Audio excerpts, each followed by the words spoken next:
At this juncture, allow me also now to invite the Deputy President, Republic of Kenya, His Excellency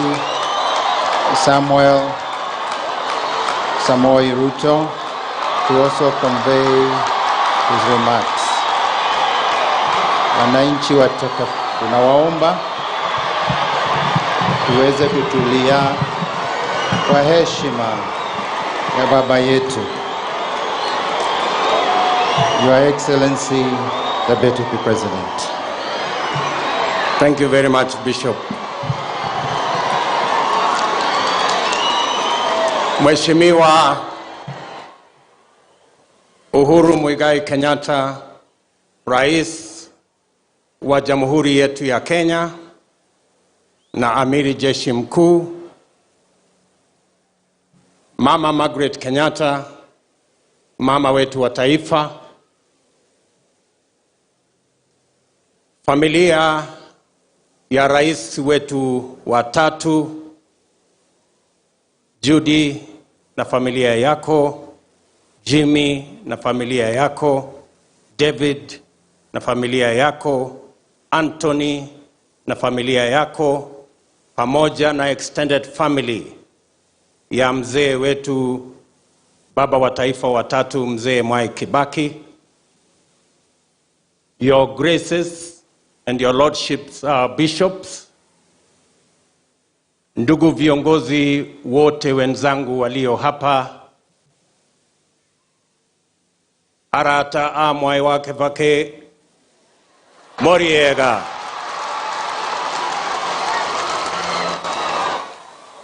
Moriega renge. Mwathani agosho. Ngai no mwega. Na ende shode.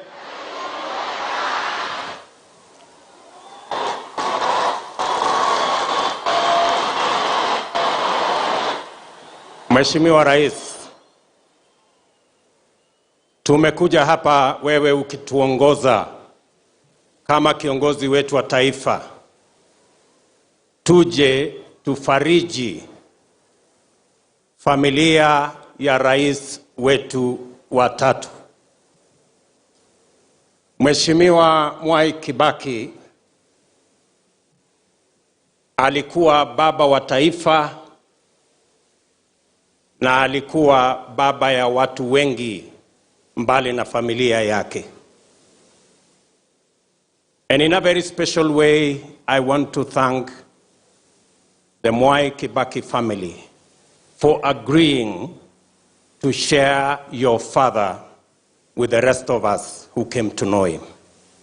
We are truly grateful. Mwai Kibaki was a father to you, but he also became a father to many other Kenyans. We have come here to mourn his demise, but to also celebrate him as a father of the nation of Kenya. To the people of Thongori and Othaya, thank you very much for bringing up a great Kenyan who today we are celebrating. Tunawashukuru sana. Mzee baba wetu Mwai Kibaki kutoka hapa Thongori hapa Othaya, katika kijiji ambacho ni kama ile ya Bethlehemu ya Yesu ambaye haikuwa inajulikana sana. Lakini he accomplished many things. From here, he became a great scholar. He became a great economist. He became a great leader.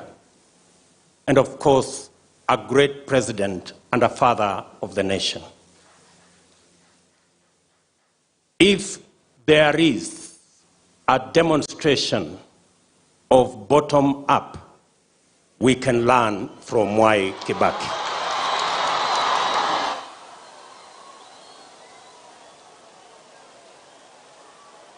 We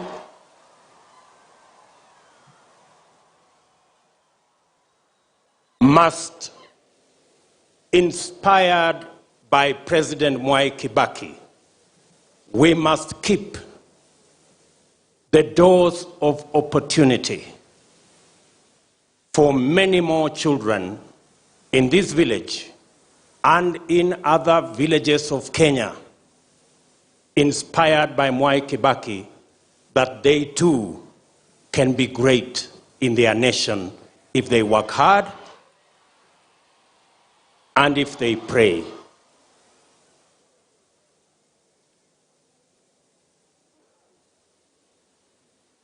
Mudhaura has said, and I agree with him, that Mwai Kibaki is the father of modern-day Kenya. It is true.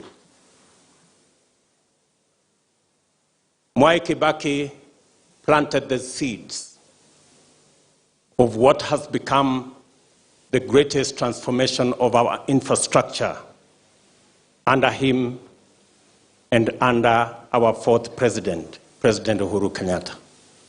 He laid the foundation, the man who lays here today. And even as he thought about big infrastructure projects, Mwai Kibaki did not forget the ordinary people. He did not forget. And that is why, under Mwai Kibaki, he made sure that motorbikes were zero rated. And that is when Boda came into being. And today, it is a sector that hires close to 1.4 million Kenyans. He was great, but he was also simple. And so, as we celebrate his life, as we celebrate Mwai Kibaki, we must remember that in him we had an embodiment of the unity of our nation. At a very personal level, allow me, Bishop, to say, when my boss, President Kenyatta, and I were in trouble with the ICC cases, Mwai Kibaki stood as a father to us.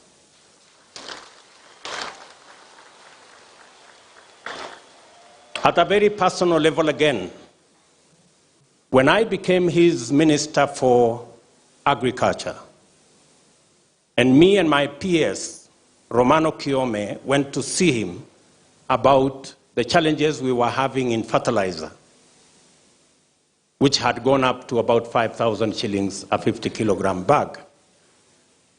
His wisdom and understanding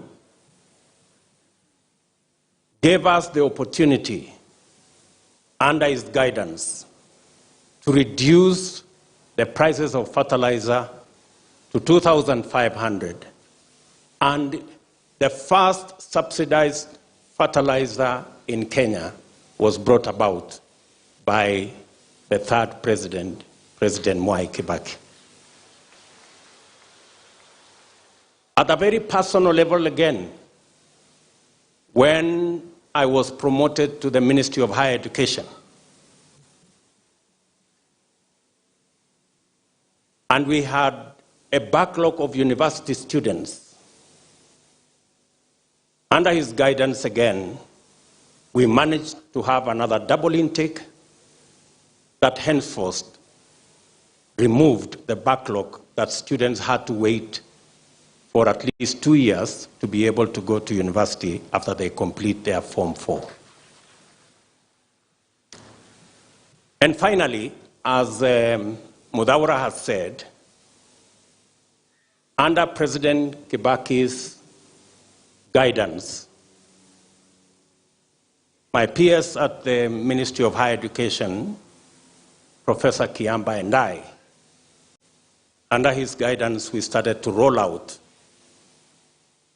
the Tibet program that President Uhuru Kenyatta has built upon, and that is why we have close to 200 Tibet institutes across the country. So, at a very personal level, I can attest, and I am a witness, and I can bear testimony that Mwai Kibaki is the father of modern-day Kenya. And therefore, it is befitting that we celebrate his life and we learn lessons from him. And I think a befitting send-off to all of us as we celebrate the third president of Kenya is for us to go into this election and make sure that election will be peaceful and that it won't be necessary for us to have a handshake, that the election will be peaceful. I think we owe it to President Mwai Kibaki as we send him off. From my wife Rachel and children to Mzee Mwai Kibaki and his family, fare thee well. May his soul rest in eternal peace. Thank you very much. Thank you very much. Allow me one minute, Bishop. In our midst, we have many leaders. Let me ask all the MCAs to stand up. Asante sana. Thank you very much. A clap for the MCAs. Let me request all members of parliament to stand up. Wale wote waliokuja, asante sana waheshimiwa kwa kuja ili tuweze kusindikiza mzee wetu. Let me request all the senators to stand up so that we can recognize you. Thank you very much. Those are our senators who came to bid farewell. Let me request all the governors and deputy governors to stand up so that we can recognize you. Tuwapigie makofi. Asante sana. In our midst also we have our former Vice President, Musalia Mudavadi. And we have our former Vice President, Kalonzo Musyoka, in our midst. Thank you very much, my brother. And I don't know whether we have Mzee Mudi Awori, who was also a Vice President to Mwai Kibaki. He was there yesterday. Thank you very much. I thought of recognizing those leaders. Asante sana. Thank you. Maybe at the same breath, may we recognize the speakers of the National Assembly and the Senate. Thank you. May we also recognize the judiciary represented here by Lady Justice Kome. Thank you. At this juncture, we wish to honor the request of the family that they would like to have a special blessing here, together with our dear President Uhuru Muigai Kenyatta and our dear First Lady. So I'll kindly request that the family, the immediate family, come nearby and request Bishop Peter Kihara to lead that prayer over the family. I'll request the choir to sing just one stanza to give a chance for the family, and then we invite His Excellency the President before we invite him for the final remarks and condoling message to the family. One stanza, please, choir. Your Excellency the President, you can wait until they set themselves up.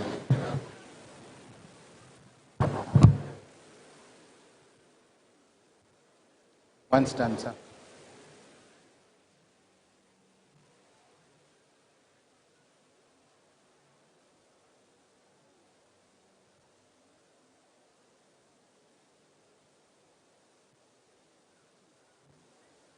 At this juncture, we will ask all to be seated.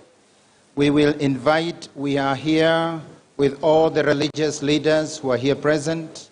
We request the religious leaders,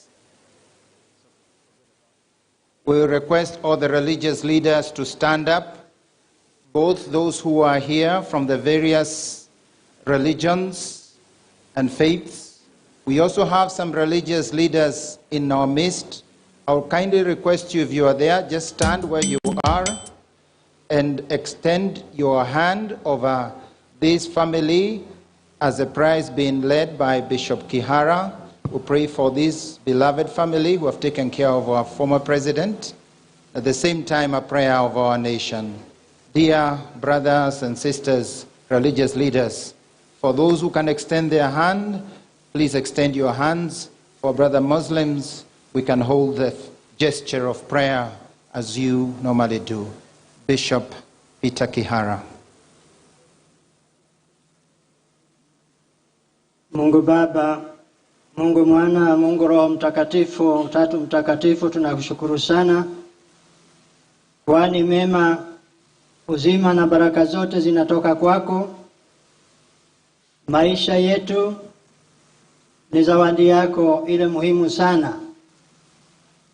Tuko hapa kusherehekea maisha na huduma huyu mwanao Emilio Mwai Kibaki, ambaye ulimuita, alitenda maishani mwake, na zaidi kama mtumishi katika nyanja zote.